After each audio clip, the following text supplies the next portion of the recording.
Welcome back to Real Surf Stories. Today, we look back with perhaps the most important surfer in the history of high-performance shredding, Larry Bertlemann of Honolulu, Hawaii. Shortly after the invention of shortboards, boards started getting smaller and smaller, and shapers like Ben Ipa had one eye on the future and started making wide, loose single fins. This was at the same time as the invention of the urethane skateboard wheel, and both sports were thrust into a revolution of ripping. Bertlemann invented a low, powerful carving style that he brought from the street to the water. This new age surfing style came back to skateboarding almost immediately, influencing Tony Alva, Jay Adams, the Dogtown Z-Boys crew, and others, leading to the invention of the aerial skateboarding.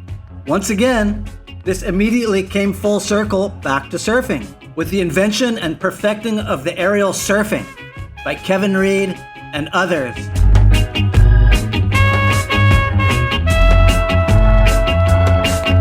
And continued influencing the best and most progressive surfers up to present day. There's a difference between surfing and riding a wave. There's a lot of people who can ride a wave, there's not too many people who can surf one.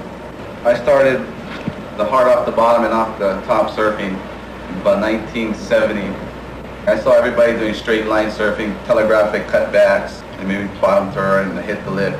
I decided to move all of those lines into one short maneuver, one fluid turn, and kept everything power turning. I figured the shorter you can do the turns and the harder you can do it is where I wanted to go at that time.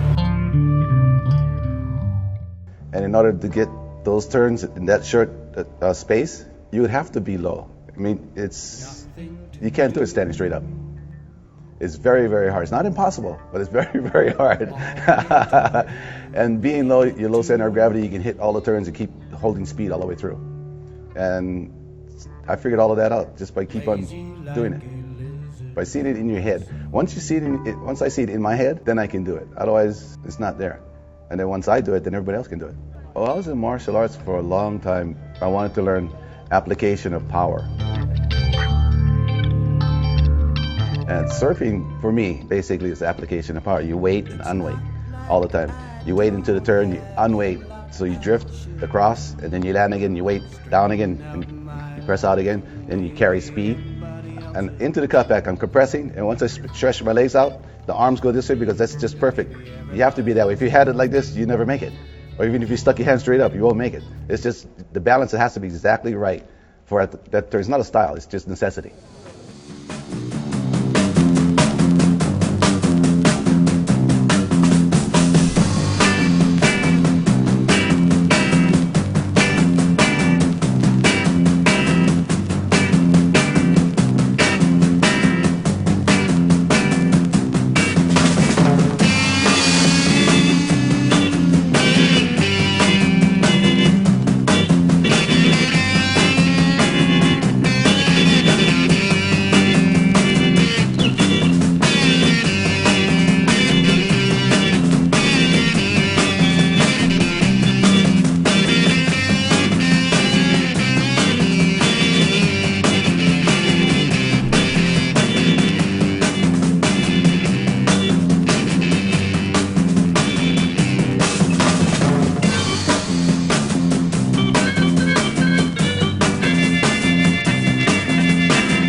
Every time I go out surfing, it's just sort of like relieving all the daily pressures and things. I can't really explain what surfing does for me. I just like it. A lot of people think surfing really a heavy risk type of thing, and in a sense it sort of is, but I don't like to think of it as that because that's just another problem on my mind while I'm surfing. A lot of people might think it's a battle, that you're out there fighting your life. I guess that's where they are at. I just like to flow with the thing. The ocean is something like a dream. You can do anything to it, and it can do anything to you. While you're setting yourself up for a tube is when time sort of stands still.